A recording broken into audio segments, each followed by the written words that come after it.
I started this channel to help people learn more about woodworking, and then somehow fell down a rabbit hole of calling BS on all of the things that I saw on YouTube. That's not really what this channel is about. This channel is about teaching you how to make things out of wood. And one of the things you're going to really need to know if you want to make things out of wood is how to mill wood and how to prepare it to be turned into something. In today's video, I want to go a slightly different direction, and I want to dig into that. I hope you like it, and I hope you'll let me know in the comments if you like this kind of content or not. I always read all the comments, and I generally reply to almost all of them as well. Let's get into it. So you're interested in woodworking, or maybe just now starting to get into woodworking, and you're hearing terms like milling being thrown around. Let's take a few minutes and just talk about what that means with woodworking and how you might go about doing any milling in your shop depending on the tools that you have access to. So let's get into it. So when we talk about milling, generally speaking, it's about getting it from the tree form down into some form that you might be able to actually build something with. There's a variety of tools and techniques and technologies that are used to mill wood, and it is possible to do it in your own shop if you have the right tools, and the size of the tools that you have determine the capacity or how big of a piece of wood you could mill. Let's talk just a little bit about how you might do that in a small shop. So when we talk about milling, tools like planers and jointers come to mind. There's a lot of different ways that you can plane and joint wood. There is a process to it, and we're going to go through that briefly. But before we do that, we've got to start with where you'll likely be when you're buying a piece of wood. Wherever you're buying wood from, that wood has been milled already to some extent. And so depending on where you're buying from, you could find wood where two of the surfaces have been surfaced and prepared and are smooth, and the two edges are rough or still have the tree bark side to them, up to and including a board like this one that for the most part has been surfaced and prepared on all four sides, meaning both of the faces and the two side edges. Obviously the ends are never milled because you're going to be cutting that off. It's worthwhile to take a moment to talk about this because every time any company or mill does anything extra to a piece of wood, it generally means that that piece of wood is going to cost a little more money. So if you find wood that has been surfaced on two sides, that'll be referred to as S2S. And usually they're talking about the two wide faces of the board being surfaced and the two narrow edges are not surfaced. If you were to find a board that was S4S like this one would probably cost more pretty much at any lumber yard because somebody has taken the time to prepare all of these sides. Now it's important to note that even if you buy S4S lumber, I wouldn't go straight to building something with it necessarily because while it means it's been surface prepared, it doesn't necessarily mean that the board is true, that it's free of cups and curls and twists, and that this edge is a 90-degree angle to this edge, and this edge is a 90-degree angle to this edge. You'll want to confirm all of that and bring the wood into true form before you start to build anything with it. But generally speaking, you need to be familiar with the terms surfacing, S2S, S3S, S4S. Now, some people might think, well, if I can get S4S, it's been milled for me, I'll just buy that. There are times where that's advantageous and times when really it's just a waste of money. If you buy a board that is exactly the width that you need for your project, then S4S might be applicable to what you're doing. But if you're planning to make this board a little narrower for your project and you're going to cut this edge off, why would you pay the mill to surface this for you if it's going to more than likely end up in your scrap bin? It helps to think about your project well in advance before you go to the lumber yard or before you go to the big box store because you kind of want to have an idea of how wide of a board do you need to buy and what is the surface treatment on those boards, and you can save money by knowing these things up front, planning for them in your build, and not paying for a surfaced side that is likely to end up in your scrap pile. So as I mentioned, there's a process to milling wood. And let's just briefly go through that and talk about it. Each one of these steps can really go deep and could be a video all by itself, but I want to keep this video fairly short and fairly tight. We're going to move through. If you have questions about anything I'm talking about, drop me a comment, let me know. Let me know if you'd like a breakout video on a particular topic, and I'm happy to go deeper. It's just hard to do it in one video. Let's start with, generally speaking, the first step in the milling process. It's important to get one edge of the board flat, and that's all of these terms are somewhat relative to the tools that you have. This board being flat assumes that these cutter heads in your tooling, or the sawmill or the store that you bought your wood from, it assumes that these cutter blades run absolutely parallel to this bed surface. Now there's always an opportunity for things to be out a little bit. These cutting teeth can be off. This cutter head can be mounted in there not quite perfect. This bed is adjustable, so it could be tilted somewhat.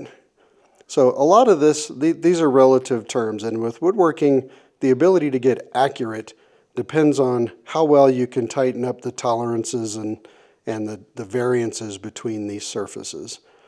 But step one of the milling process is to get one flat edge. So when you turn this machine on, these cutter heads rotate this direction and cut into the wood as it passes through. And you'll notice that ever so slightly, I have this set to take probably less than 1/16 of an inch. But as you can see, when the wood slides on this infeed table across the cutter head, it actually makes contact with the outfeed table. And that's because the outfeed table is just a little taller than the infeed table. So the way that works is as these cutter heads reach the peak of their height, they'll actually make contact with the wood and scoop out a little bit of wood. And then this, instead of hitting the table, this piece of wood will be missing now, and it'll slide right across the top. And you can push the board all the way through, applying downward pressure on the outfeed table. When you're coming into the wood, you want your down pressure on the infeed table here. As it starts to cut and as you start to transition onto the outfeed table, you want all of your pressure to be on the outfeed table. And then back here, this hand is really just a pusher to help push the wood through, while this hand continues to hold downward pressure on the outfeed table. And you can actually see this board is milled fairly straight. So you can see that this board will actually rock. One of the things people are tempted to do is put all of their down pressure here as they push through the tool. And what happens as you go through is the wood actually gets cut like this. And when you take a measurement, you'll notice that you're actually cutting at an angle into the wood. That's why it's imperative that as you pass through and transition onto the outfeed table, all of your down pressure needs to be on the outfeed table. Okay, so now you have an edge that is flat.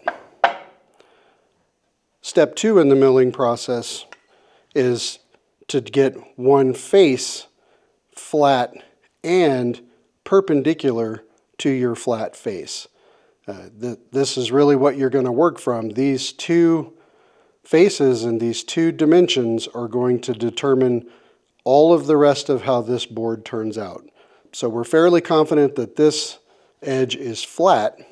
So now this edge needs to go against the fence of a jointer. And again, all things being relative, we're assuming that that jointer fence is perpendicular to this bed, because that will matter. So the second part of the milling process is to take your flat edge, put it against your fence, and then run through your jointer to get one face flat and perpendicular to this other edge. So as you go through, You might hear, if you're doing milling, if you have a tool like this and you're starting to do this in your shop, you might hear it bite here and be chewing away wood, and then it sounds like it's in the air, and it's in the air, and it's in the air, and then all of a sudden it starts biting wood again. And so when you flip it over and look, you'll notice that the board had a high spot here, so it'll have plane marks here. Nothing's happening in the middle, and then there's plane marks over here. You need to keep making passes through your jointer until you hear and feel resistance from the start of the board all the way through to the finish of the board. And when you turn it over, you don't see any low spots that got missed by the cutter heads. Once you have that, now you can take a reliable square. I like to use these machinist square. They're highly accurate, but they're very affordable. You can find them on Amazon and other places. So now's a good time to take your board and take a look at it using the flat of the square against your face and sight down the board and see if you actually have a 90-degree angle between this face and this edge. And what you'll often find, and what I find on my tools, this is a very affordable jointer with a really nice cutter head in it, but it's still not terribly precise. What I'll find is a good 90 here, this will be off a little bit, a good 90 here, then off a little bit. And so you'll need to know your tools well enough to know how they're doing with this wood. If you just sight down the board, it's going to look flat, but it might not be. You want to go down the board and you want to check using this face as your reference edge to see how this edge is looking. And then you'll also want to turn the board so you can use the reference edge to check the face. And what you'll probably find here is the same thing, that there'll be some areas where it fits nice and tight, and other areas where the square rocks back and forth a little bit, telling you that there's a high spot right here. Now I use a hand plane to remove these high spots, but you can also make adjustments to your tooling or just be okay with the fact that it's not super accurate and perfect. It really depends on what you're building. What you're building will determine the level of accuracy that you need to hit. So that's step 2. That gives us a flat edge and a flat face. And from there, we can use this flat edge against the table saw fence to rip this board to a particular width. And then we'll know at our table saw that we have parallel edges between here and the cut we just made. And now this board is getting to the point where it's getting closer to be usable. Depending on the wood you have, you might also need to address this face, which is typically done with a planer, and we're going to go through that next. Okay, so this is a planer. This is a device that has a cutter head in the top of it and a flat bottom, a platen on the bottom, that allows you to put your jointed face down, pass it through here, and now the cutter heads will cut the top of the board and leave you with coplanar sides, meaning that both of the top and the bottom are at the same angle. Not to say that they're perfectly aligned or flat, but they're just at the same angle. So let's assume for a minute with this board that we've jointed this edge and we've jointed this face, and that they are looking pretty good. So this board's starting to feel like a piece of wood that we could use to build something. But then we turn it over, and again, referencing from our jointed edge, we look again, trying to do this where the camera can see it is not very easy. So we look at this other end and we can see that this board on this side has quite a large crown to it in the middle. So this is a really good opportunity where something like this planer could be used to bring this edge down such that it runs parallel to this edge. So I drew this line on here referencing from our flat underside, and you can see where the crown is, and this is why this is a really good example for a planer, because the planer has the cutter heads on the top, and it's going to basically cut that crown piece off, holding the bottom flat against the platen inside the machine until we get a top edge that matches the bottom edge. This particular machine is adjustable up and down using this hand wheel, so you could plane thinner or thicker boards. In order to remove that crown we talked about, we'd lower this until we get to the point where we're making contact with our measurement gauge inside that tells us that we're pretty close. And we can push a little further in until we make contact with the cutter head. Now we know we've got enough to engage the spring-loaded trap underneath as well as the cutter teeth, but we're not taking off too much material, because if we were too low we would be hitting this hard plastic guard and it simply wouldn't allow the wood to pass inside.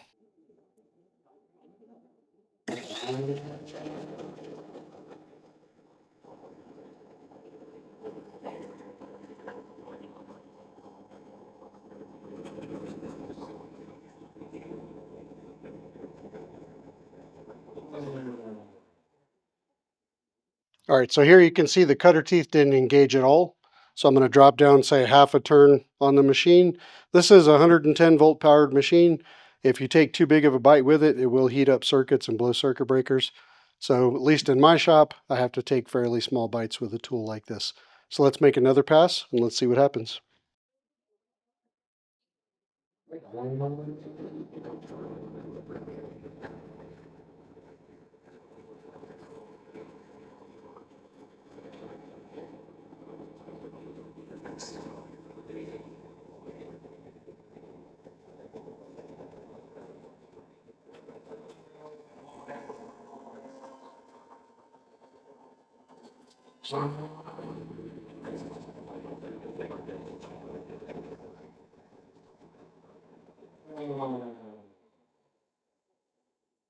So here we can see a really good example where that crown is starting to come off, but we still have these edges out here that haven't been touched by the machine. So what we're going to do is we're going to keep taking small passes until we're basically down to our line where we know that crown is gone, and then we'll have a nice, good, workable board that we could build something with.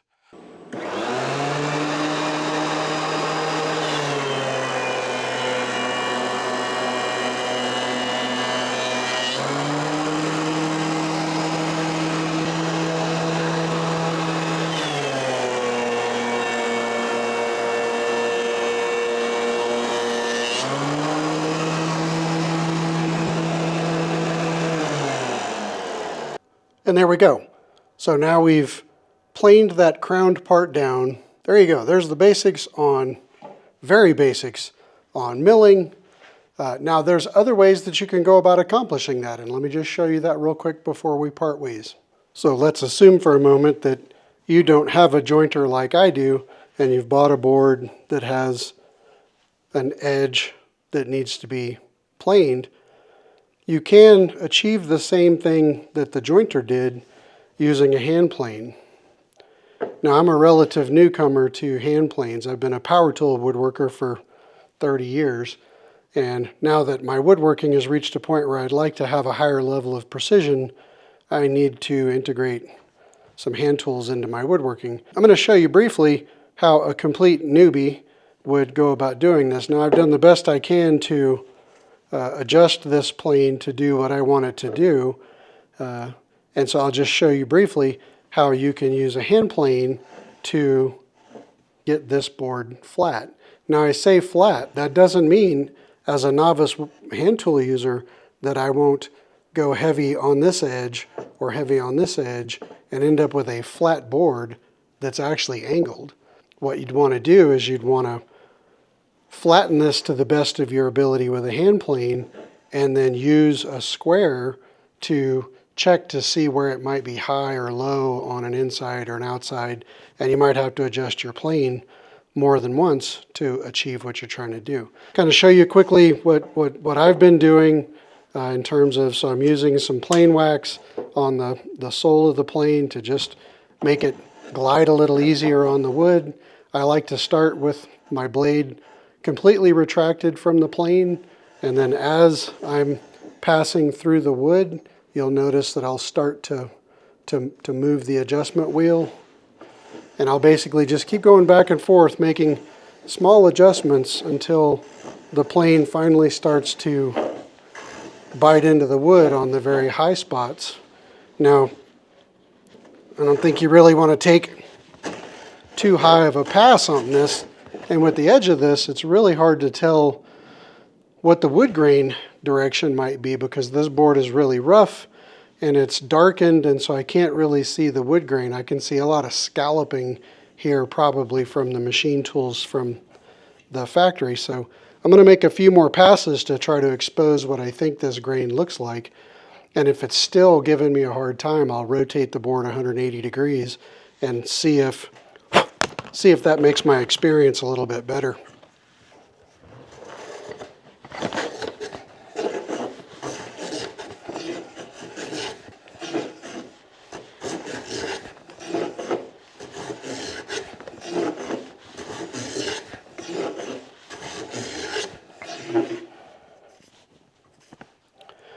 It's a good idea to keep your plane chips, your wood chips, cleared out of the throat of your plane, because otherwise what can happen is when you do start to get shavings, you'll get a shaving in here, and then as you pull backward, the wood will grab the shaving and pull it into the body of the plane.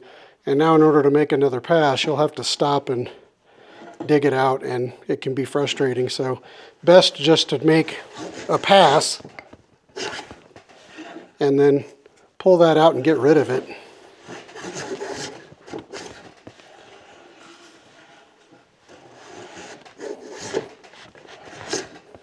So because my plane is a little wider than the board, rather than holding the top knob, I'm actually using my finger under here as a bit of a guide to keep my plane centered on the board.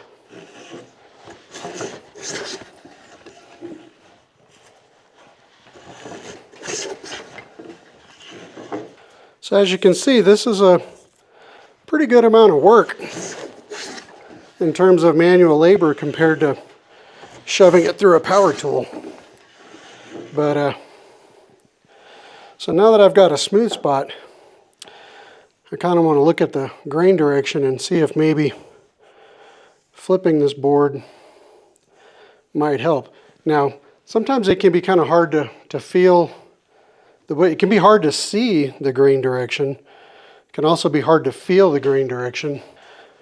One of the things you can do is place a microfiber cloth on the wood and just kind of gently pull it in both directions. And you can kind of get a better feel for where the rag is dragging. In this case, I can't really tell. So what I'm going to do is, this is probably just my novice ability with the hand planes and reading the grain direction, but I'm going to go ahead and flip.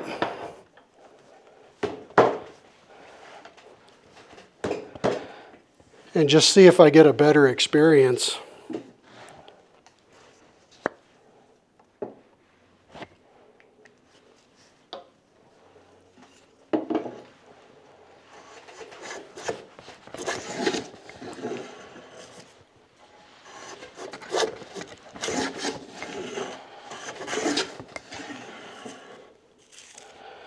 Feels a little hazardous with it being smooth here and low here and low here. It's kind of wanting to skip, and so have to be real careful in how you're holding on to your tool. Last thing you want to do is throw an expensive plane in the floor.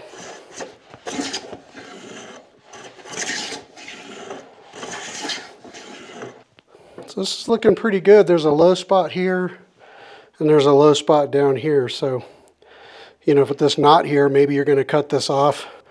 Might not be worth planing all of this down until this goes away, especially if you're going to cut that off. So it's a judgment call. But anyway, you can kind of get an idea. And so there you go. One of the things that's really nice about hand tools, even when you're kind of a novice and knocking around the way I am, is the finish you can achieve with a hand plane is really quite exceptional. It's a lot of fun. When we planed this through the machine, we started with one flat edge, then we got one flat face that was perpendicular to this edge, and then we put it through the plane to knock off the crown. Now on this particular board, there's still a low spot here that if you're enjoying time with hand tools, you can also flatten this board with a hand plane as well.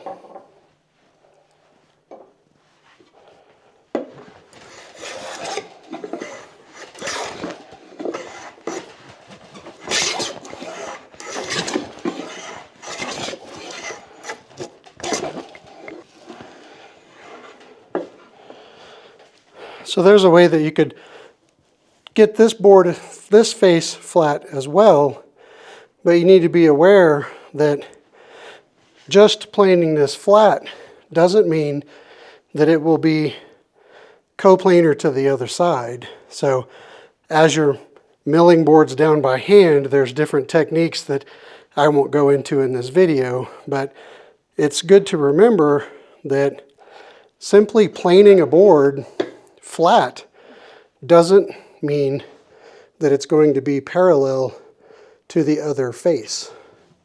And that's important if you want to build something out of it. All right, so there you go. Really kind of just a basic overview of what it means to mill wood in your own shop, and the fact that you can use a variety of power tools or hand tools to achieve the same goals, as long as you're aware of the pitfalls and things to be aware of with the kinds of tools that you're using. You can't assume that the platens on your jointer or planer are always truly flat or always perfectly aligned with the cutter heads. You should check and recheck and make adjustments as necessary depending on the tool that you have. And if you're using hand tools like I'm enjoying today in my 90-degree shop, it's a good workout. It feels good to sweat a little, and I'm enjoying the journey of learning a little bit more about hand tools. Apologies for how clunky that looked, but that's what a newbie looks like with hand tools, and I don't want to hide that from you. Just try to enjoy the process. It can be pretty slow. I think I'm going to stick around off camera and see if I can finish getting this piece of cherry flat, but I won't bug you with that. So I hope you found this video helpful. Wanted to provide some information on basic milling in your shop and the fact that you don't have to use power tools to do it. And so that's it for me, friend. Until next time, peace, love, and sawdust. I'm out.